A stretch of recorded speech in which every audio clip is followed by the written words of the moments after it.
Dreadman here, and I'm back interviewing a band yet again. This is a real good one, and I've never interviewed them before.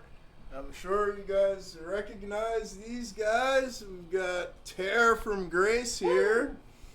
Alright, so basic normal questions first. Just give me the background of the band. I'm asking you because I know you're like the OG. Yeah, I'm the OG. So we formed 2015. I do believe is when we first formed. That's when I first met you, I believe, too. Yeah. That was the days of Sherlock's, too, before Sherlock's got closed down and whatnot.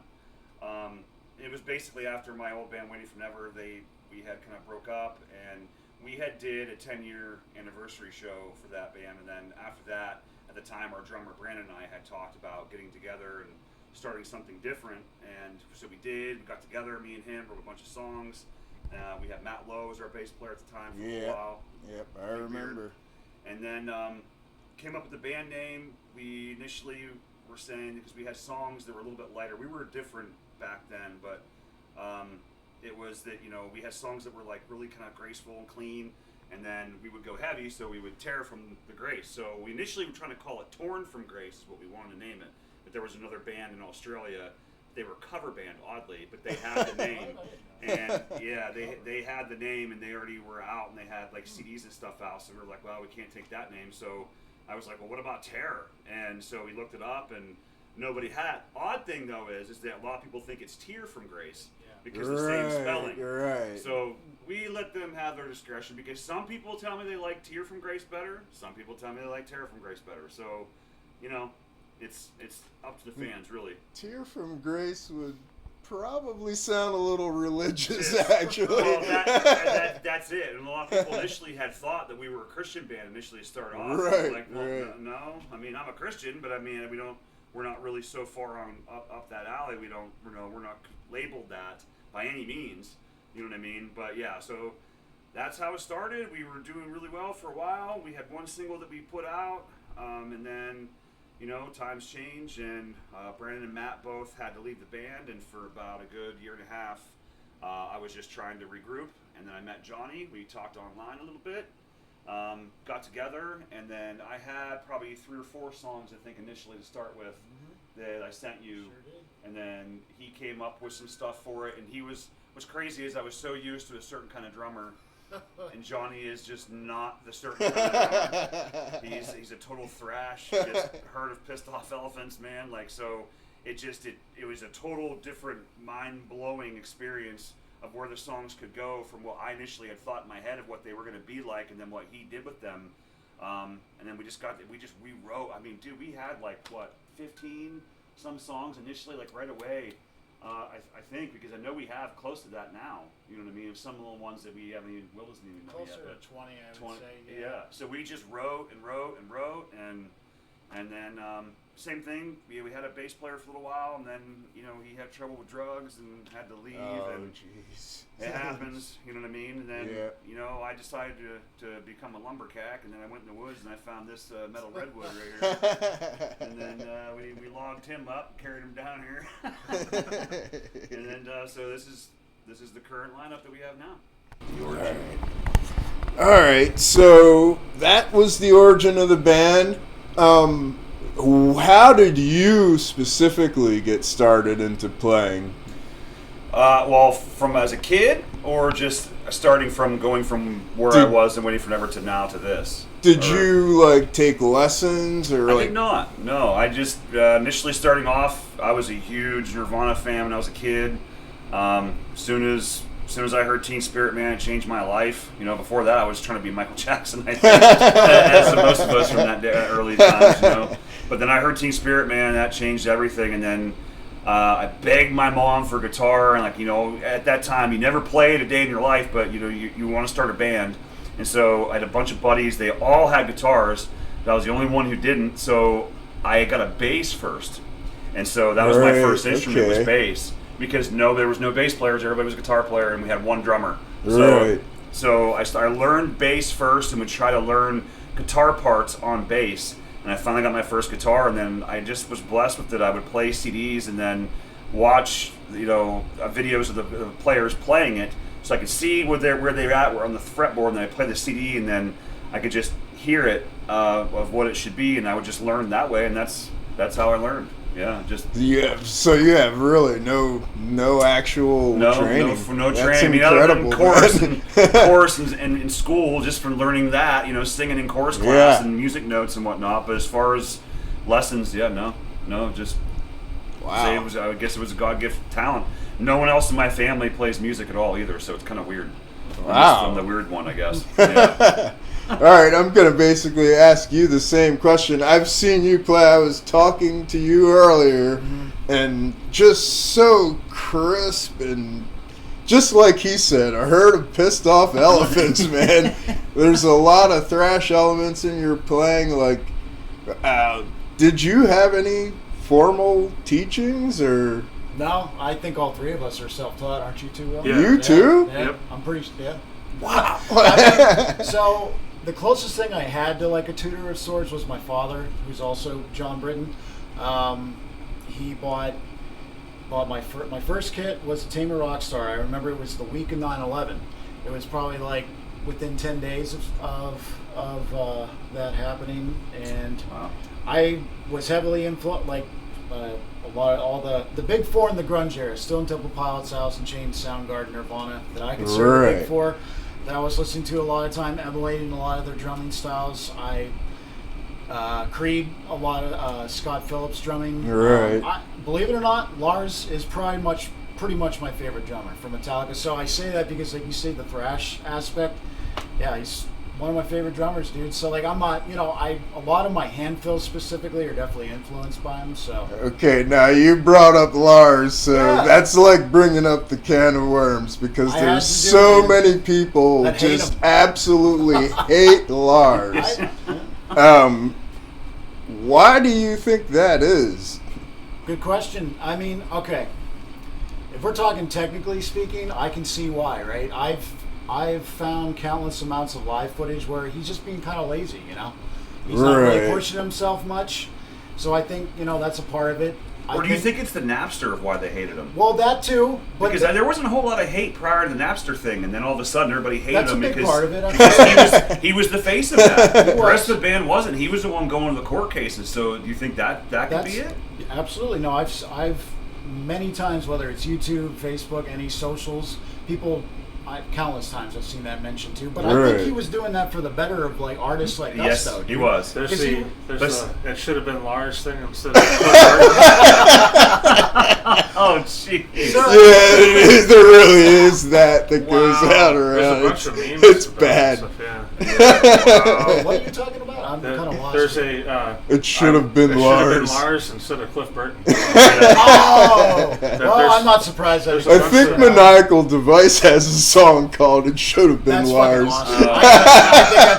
I think that's fucking hilarious, dude. I appreciate the humor in that greatly. Yeah, like the Napster thing, like he mentioned, and technically speaking too, but like you can't deny the influence. Oh, he is a great drummer. Like if you listen to like Injustice for All, it's like holy shit, man. And even with one, I mean, that just that. Right, and then I know there was a thing. I don't know what the other band was. There was another band that had that similar thing, but Metallica made it popular, and I know those two bands were feuding at the time because they used to play with each other a lot. I don't know the name of the other band is. Back in the 80s, there was another band that had that same. Really? And then Metallica did it. It might have been Metal Church. Look it up. Yeah. Those two bands feuded about it because they said that Metallica ripped them off. But regardless, that's not what maybe it was Queensryche, actually. It might have been Queensryche. They used to play with each other a lot back then, but like that part is so iconic and one, you know what I mean? And even just the song itself, that how many bands have covered that? Yeah. I mean, Korn does it. Korn covered it. Yeah, you know what I mean? And, I'll put it this way too. Like what he brings to the songwriting aspect, he's such a good songwriter too. Like the Black Album probably wouldn't only be half as good if it weren't for him. Yeah. As far as the arrangements go, so like honestly, I would almost be more like a Lars. It's not nearly as technical, but I can bring more songwriting aspect. I mean, what we got going absolutely works. I mean, he's the best songwriting guitarist I've ever played with. So, like, hands down, you know, like, no, seriously, dude, you know, I didn't realize that until, like, we started hearing the rough drafts of, like, the first 4 songs we recorded during COVID. Like, when I heard Home and C19, and I'm like, this is fucking catchy.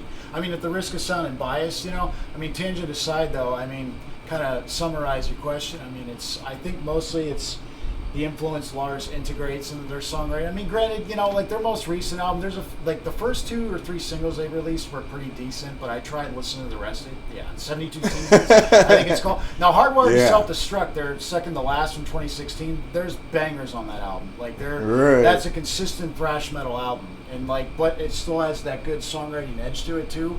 But yeah, if the snare didn't sound like shit on Saint Anger, people said that could have been. You know, it's funny, like, yeah, I'm glad you mentioned that, because when we were working with Trevor, our producer in Colorado, on Stomper, you and I, we didn't even say this together. We just individually told Trevor on our own time, like, dude, that snare sounds like Saint Anger, dude. Yeah. He was messing around with you would know the technical jargon more than he was messing around with the triggers because he was triggering some of the bass drum, like some of the drums. Like what he does is he does like half of the acoustic kit, and then he has half trigger, so he can blend it and add in case something is, if there's a cymbal that's ringing out a little over, he can cut that out and gate it a little bit, and then add this one in if it's taking too much out. But anyway, when he was messing with it, something happened to where the trigger took over and just completely went in, and it literally was Saint Anger snare drum. So imagine Stomper with that. Yeah, we were both like, dude, what?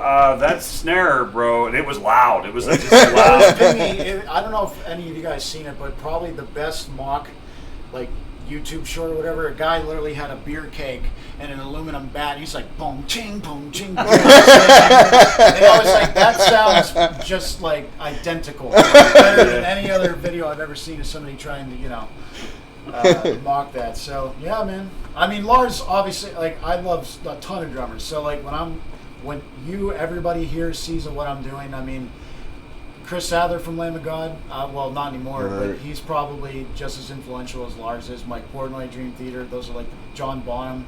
Right. I mean, just to name 4, but yeah, I can go on and on. But all right, and how about you yourself? I know of, you're a bass player for a long time, and you actually did pick up guitar and learn that too. But you're playing bass for this band, and I've seen you in several different. You want to just go into all that, your background? Yeah. So, me and Eric actually talked about this before. Where I actually had a similar start where there's a bunch of people that played guitar, so I ended up playing bass, and we talked about that before. I started out playing bass when I was 17. 39 now, but everybody needed a bass player. It seemed that's how I got started playing bass. The death metal band needed a bass player. It's oddly enough, it's crazy how that happens. And that's why I tell people, if you want to join a band, learn bass and drums. Honestly, you'll always find a guitar player, but bass players are hard to find, especially good ones. Sorry, wait. Continue. And then, of course, I did play guitar in Obelisk for a little while, then went back to bass when Brandon came back, and I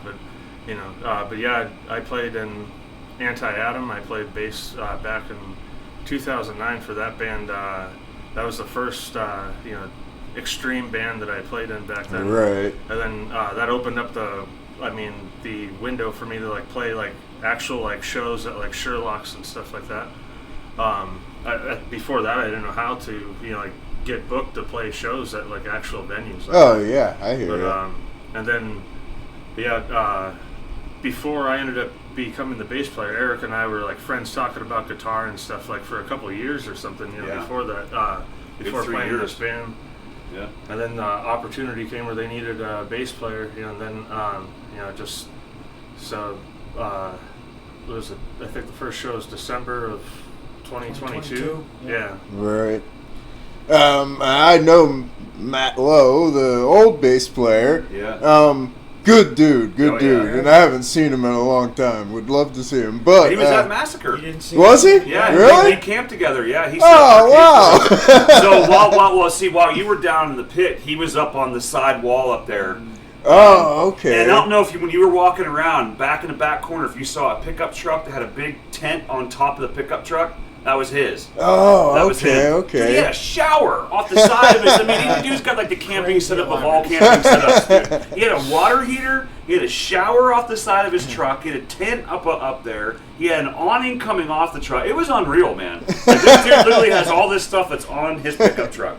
It's crazy, but yeah. Anyway, mentioning him, obviously him leaving was an amicable thing. Was there? Yeah, nothing with Brandon and him were bad. It wasn't bad blood or anything. Brandon had got married, and when it happens waiting forever. You get married and you get kids, and when you have a family, that is now first. Oh, and yeah, sometimes absolutely. And it's not like that we are in a signed band where we're making millions of dollars and this is our career, although how much we would love for it to be our career. It's just at that time, it's just almost a hobby that we love, and we love it, right. through and through.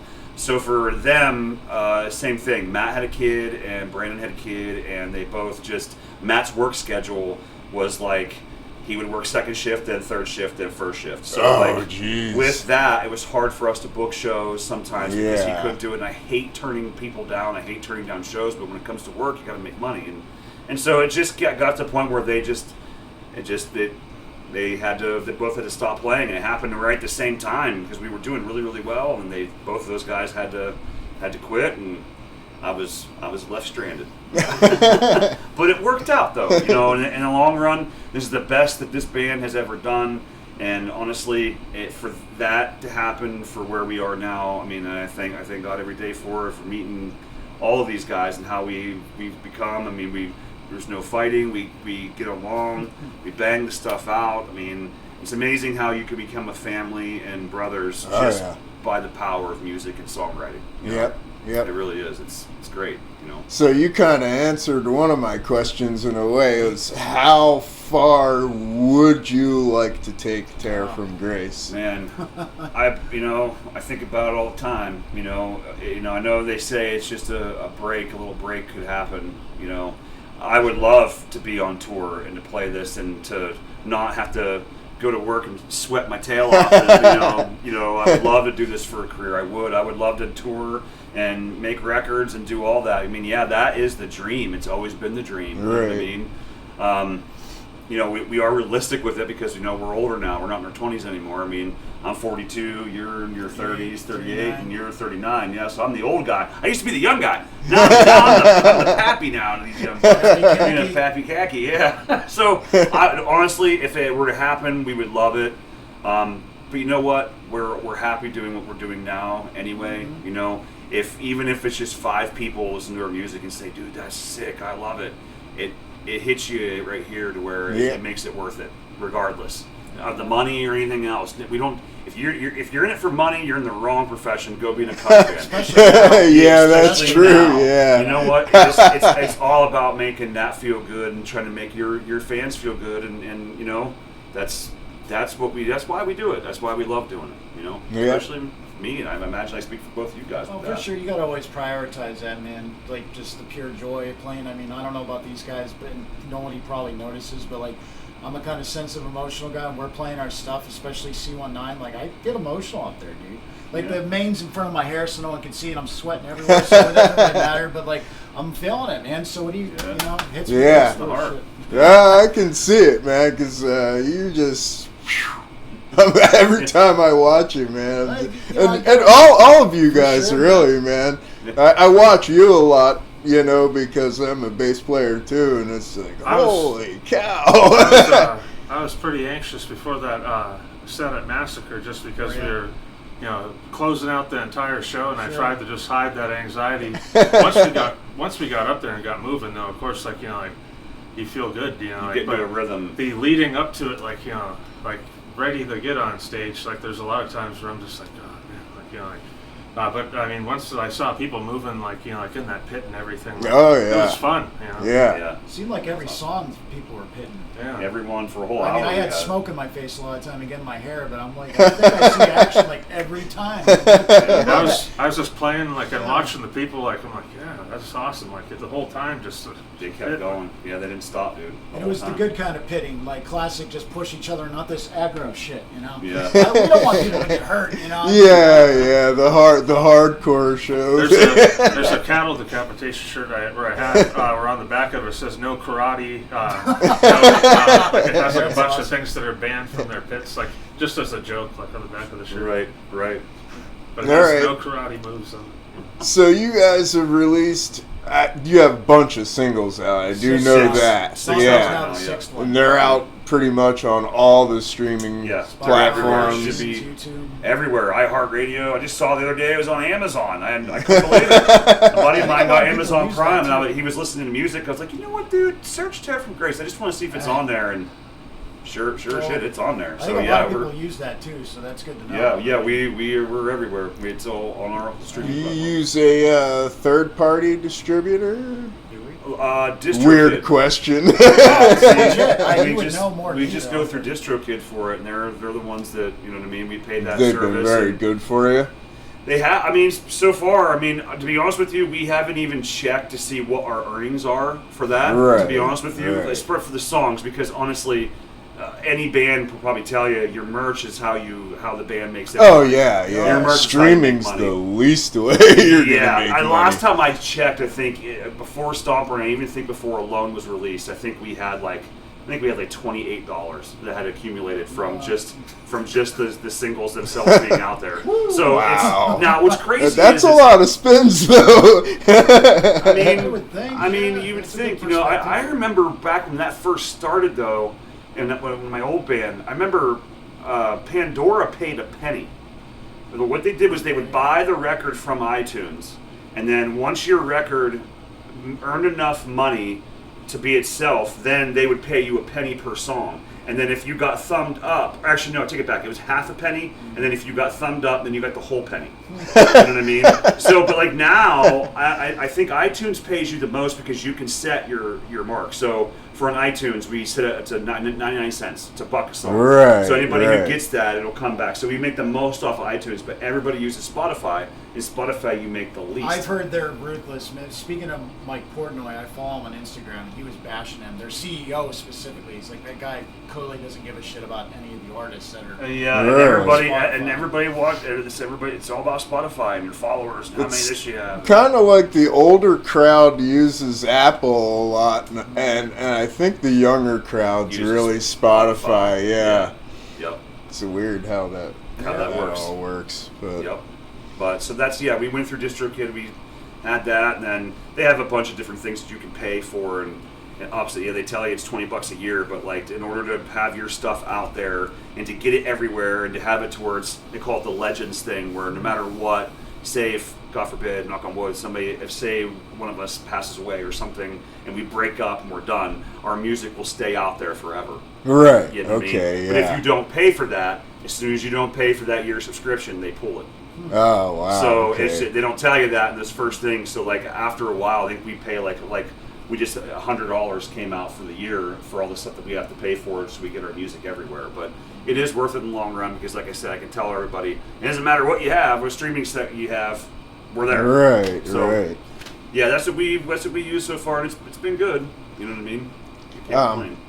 Full-length album or EP or anything like that anytime soon? Yeah, so our thought was we're going to go back in the studio in fall and we're going to record a couple more. And the way our initial thought was we were going to try and do like 4 or 5 songs initially.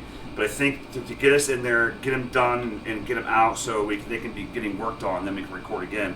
I think we're going to try and do 2 more songs, and then the plan is then to take the next song that we release and then put it with the ones that are out there right now, and have a 7-song EP right there with all the ones that are there currently. So 1 new one with all the other ones.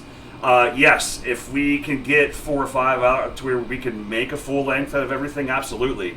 I just saw that albums, most people pay attention more to singles because everybody's short attention spans. Oh yeah, absolutely. They pay attention to a single more than anything. So let's just say if we would have waited for these 7 songs and released them all at once, you know what I mean? Yeah. I don't know that each song would have got the attention that they've gotten unless if we put them out one by one. Oh yeah. Oh, I agree with you there. Yeah, absolutely. So that's kind of why we did. But eventually, yes. Now, I think the next song that we do release, so we had a 7-song EP. We're gonna put out. We're gonna put all the rest of them together, and then we'll mix them a little bit different. I told Trevor, our producer, that we want to do Fear's a little bit older now and update it a little bit so it's a little bit different, a little bit louder, and that way they can all be even, so we could have an EP out. But that is the plan. Yes, we're gonna keep recording. You know what I mean? Just 2-3 songs at a time and just get her going. You know. And your producer is from Erie. Yeah, Trevor Mister. Yeah, he used to be Diecaster Studios is what he used to have. He's an old head from back in the day. He had a band called Diecaster, and then he had Diecaster Studios, and all the bands from back then, that's where they went. He was really the only one. There was Raven Sound, I think. Yeah. And then there was Diecaster, and Trevor was where he got his name is he worked with Pat Monahan from Train. Okay. Pat Monahan recorded there, and I do believe Trevor wrote the piano line for Drops of Jupiter. Oh, wow. And so I do believe he had a hand in that. And so when Pat was recording his vocals, he would go to Trevor. And so there was, because I remember our first 3-song demo, Pat Monahan heard Waiting for Never back then. And I was like, whoa, what the heck is this? You know? And so Trevor, that's kind of how he got his thing. And then he had a studio in Erie, and then he moved to Colorado because he was doing a lot of stuff out there and went to more doing audio, video work. But he still does bands and arts, and he still does people from Erie. Still us that's and cool. a couple other. And like Lindsay Vendetti, I think she's still an Erie person. Right. I think he still mixes stuff for her as well. Got to give a shout out to Brian Guy though too. Our sound engineer. Our sound engineer, the guy who does all of our recording. The recording engineer is technically what he'd be. Is Brian Glosky. I'm sure you've heard of him. Great guy, awesome dude. Yep. Yes, coolest farmer. You know what I mean? Oh no, it's mustard gas. Yeah. The dude is he's awesome, and I love him because he's old school, and it's crazy as we're old school now because we love the recording. Where nowadays everything is simulation and sims and samples and now it's that's the thing. But he is old school. He likes to push air. He wants to have the speakers loud. He wants to have the bass drum pumping. He wants to hear that. And what's crazy is I could go in there and record if I knew my first and my third verses were going to be the same. I could just record one and then you can copy and paste. But with him, with Brad Guy, he wants you to do all of it because you could do something in that third one that you didn't do in the first one, and now it's lost. So so I love him for that, and he's been amazing for us. So he records us, gets everything together, and then we send it to Trevor, and then Trevor is the one who masters all of our stuff. You can tell that Brian really enjoys what he does too. He loves it. It's a hobby for him, like kind of with us with music. Recording for him is a straight passion. My daughter recorded a song there. So okay.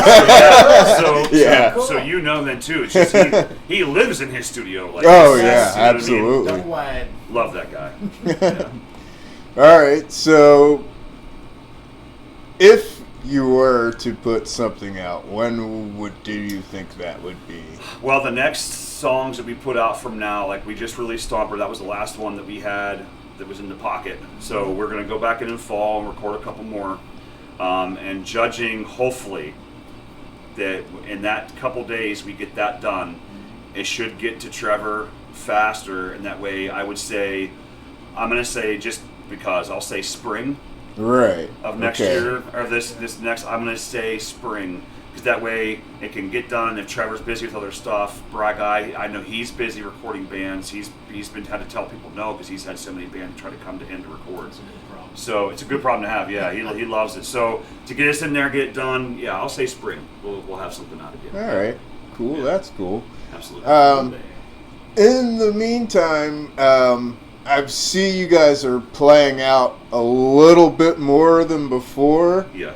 You plan on still being out there? Yes. Yeah. I know with Will, when we all work too, we all have full-time jobs, so that's, that's hard with you in a full-time job. Obviously, you got to try and I'm a chef, so as you know, yeah, weekends are my that's where my money is. You know what I mean? But also, I would do this any day, man. I love it. So, yes, the plan is we try to at least do one a month. We try to at least do a show a month if we can. Hopefully we can do 2 a month if we're able to.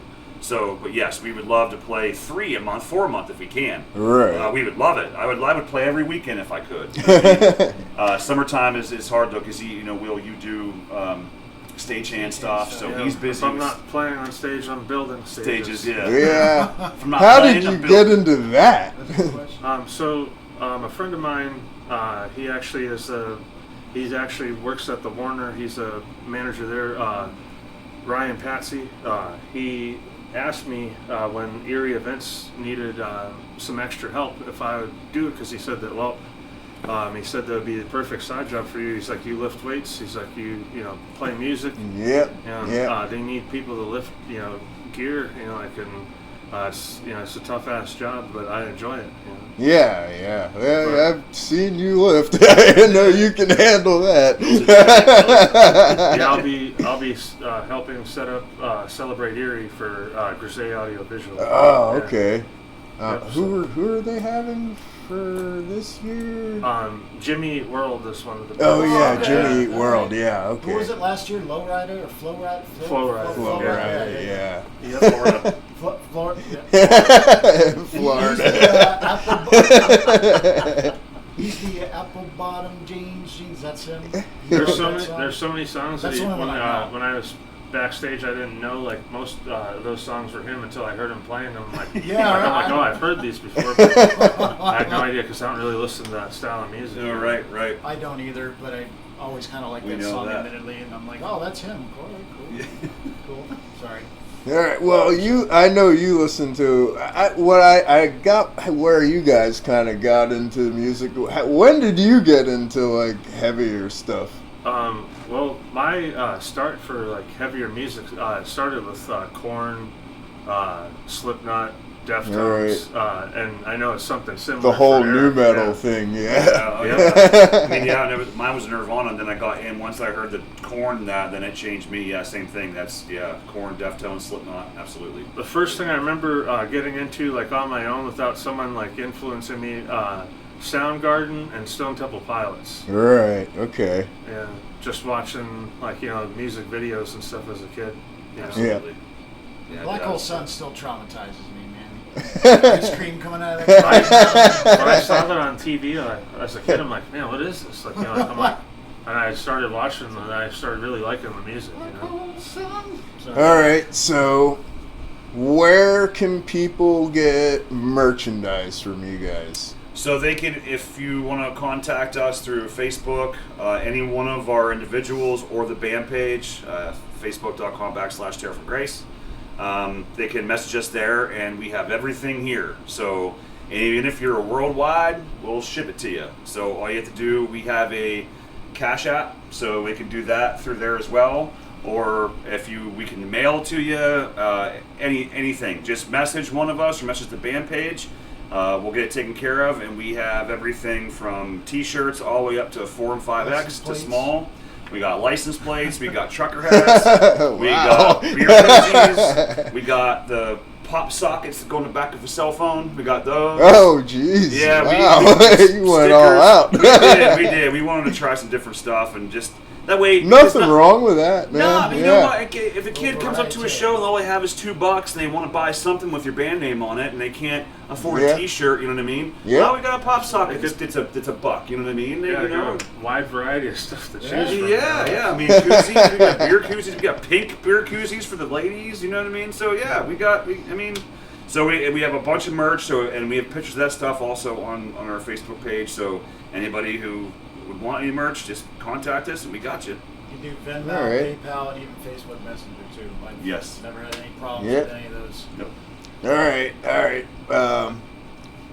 We were talking about this off camera earlier a little bit, but I'll ask, what kind of obviously you're a metal band, a heavy metal band. What would you really classify yourself? Or do you have your own classification? That's weird. So I would say, because of, I initially had said, and I told Johnny the same thing, I think we kind of agreed on it. We said progressive new metal. is kind of what we say. Or condensed progressive metal, that too, because I mean, where you don't have songs that are like 8 or 9, 10 minute opuses, but like even when Hedgeland from Myconaut, he was hanging out at a camp at Massacre, and you know, he's like, you guys got kind of a little progressive edge there. I'm like, he was the first person, like, you know, aside from the three of us, to say, I'm like, I appreciate that because we do integrate that a little bit. Yeah. Usually like in a bridge type fashion in the section of the song, but yeah, it's very. There's a lot of new, like I was telling you before, like half hour ago or so, there's a lot of, like, new metal oftentimes meets more extreme subgenres of metal, you know, trying to blend that as exquisitely as we can. You know? I think, honestly, people hear our stuff, they honestly can tell the influences. I think in the music you can really tell. You can hear the thrash, you can hear the new metal influences, especially with how singing and some of the guitar riffs are. We try to have breakdowns, so the metalcore aspect kind of in there, and so, like, it's... We said initially it was like progressive metalcore, or wait, no, we said progressive new metalcore, right?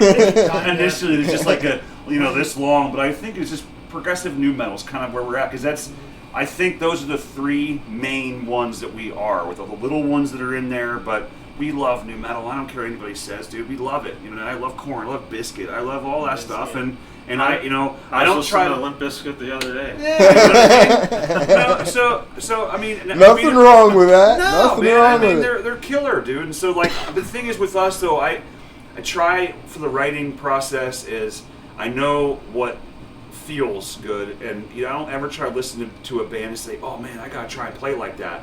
It's just listening to those stuff. It's like, oh man, that song is incredible, and then if you just pick up a guitar and play, and then some riffs come to you, just the song structures kind of fall in place for us, and then we get together, and then it melts together, and we form. So I like to think that's kind of what it would be. Progressive new metal is what I would say what we are. Yeah. Okay. All right. What do you think? You think that's close? That's kind of it. Yeah, I do. Well, I do hear a lot of thrash in the drumming because I love you, man. I do. I love you, man, because he's so precise. Anyone who hasn't heard him, he's very precise, and it's very crisp, and I love it. Dude. It's worth mentioning, I also have a YouTube drumming channel, too. It's all YouTube shorts right now, but... what's that for everyone? Uppercase J, the number 2, the motherfucking B. So the name, and then MFKNB. Okay. Motherfucking B. I don't know why. I didn't even realize that's what it was. Dude, I suck at coming up at handles like that. That's like the proper terminology, because like I can't tell you how many people I've seen on Instagram and Facebook. They come up with these super nifty nicknames. I'm like, I'm dumb when it comes to that shit. But then when I was... For a couple of years, I wanted to do a drumming channel, you know, and then finally I figured out on my own how to, like, blend my actual drumming audio. And, like, it's so easy to take shit for granted now. We're so fucking spoiled, pardon my French. But, like, I only speak for my behalf, I guess. But anyways, my point is... You already said that, man. I did. It's all No, good. you called me. Yeah, I contradicted myself. No, you got... Sure, right? I don't make any money on YouTube, so it doesn't matter. Call me neither, man. But once I was able to figure out how to integrate, like, especially if I'm doing, well, technically every track I've done so far, like I have Tear From Grace songs, I'm definitely going to be doing one for Stomp or two, a playthrough, even if it's just like 60 seconds, you know. But there is a way just through the YouTube app that you can mix your audio well enough, even through like an older, like I was doing it on my iPhone 11 for like the last 6 months. It's pretty wild, man, the times we live in. I don't know. It just blows my mind. It's like, you know, I bitch about a lot of stuff sometimes, but I'm like, you know, that I could sit here and just drag the grid lines. I mean, it's kind of tedious, you know. I gotta like squint my eyes and drag the, like, you know, it's a game of cunt hairs sometimes when it comes to dragging my thumb on the phone. But once I get it and I hear the end product, I'm like, bam, yeah. So it's fun. That's fantastic. It works. All right, well, I guess it's kind of been, well, it absolutely has been fun talking to you guys. Oh, dude, it's been listen, man, we love you, brother. Since the first stages of Tear From Grace to now, I've told you, you used to come to all of our shows, and you were, no matter what, a friendly face for me, especially, but I think all of us. Yeah. And it was always, whenever I see you, dude, it lights me up, and I just want to tell you, I appreciate you, and I respect you so much, brother. So this is an absolute honor to have you in our home. And thank you for just it's an honor just to have you. The amount of bands I see you uploading, like you're on point with all of it. Like you're. And seeing that you were doing your own shows for the longest time, and that was right when we weren't playing. I was like, oh man, I would love to do a show for Brad. And we only got to do the one. We got one maybe coming up soon. Yeah. So Yes, you do. Yes. Yes. So there's that. But Yes. I mean, love you, dude, and respect you, and so just thank you for everything that you do. For every band and everything, but seriously, it's an honor to have you here, and thank you for doing this, man. Seriously, we love you. Well, thank you for saying that, and it's just honestly, it's just what I love to do on the side. I work just like you guys, and man. It's just what I love to do on the side. You know, I gotta have some fun, and I'm not playing in a band anymore, so I might as well support all you guys. You know. I gotta ask real quick. Casket Maker, isn't that the drummer from Bassists? I think he's yes. Heavy, dude. Yeah, they're very good. I haven't seen him play That's live another great fucking drum. Oh my Mingoy, right? God, Jake, he's phenomenal. He is excellent, man. Yeah. Oh, all right. Well. Yeah. Anyway, any last words? Anyone? Just want to say all the fans and people, friends and bands and everything that we've played with, we've met at Massacre over the last couple of years, especially this 3. Everybody who's listened to our music, who has been around and who's talked to us, thank you. Mucho gracias. Please keep the name Tear From Grace out there. Show it to your friends, your family. We appreciate you, and just, if you see us, come up and talk to us. And we appreciate every single one of you guys. Hope Thank you. Again soon. Thank you. Yeah. Everyone do that, because these guys are definitely good enough to be definitely much out of Erie. We'll put it that way. They're definitely good enough. So go and follow them. Everybody, thanks for watching. Peace out. Peace. Keep it heavy.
not too loud? Oh, I'm good, dude. Awesome.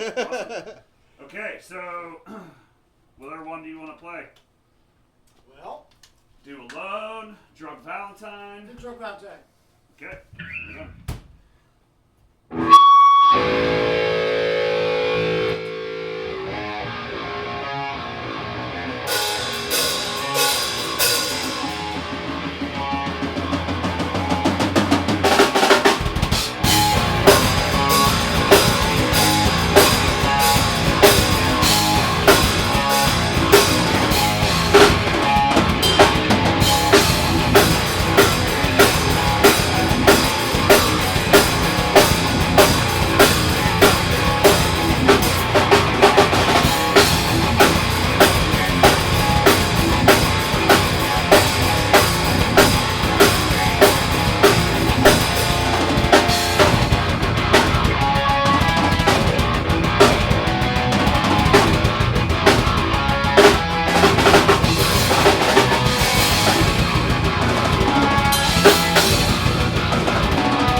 One last thing I forgot to put in the interview.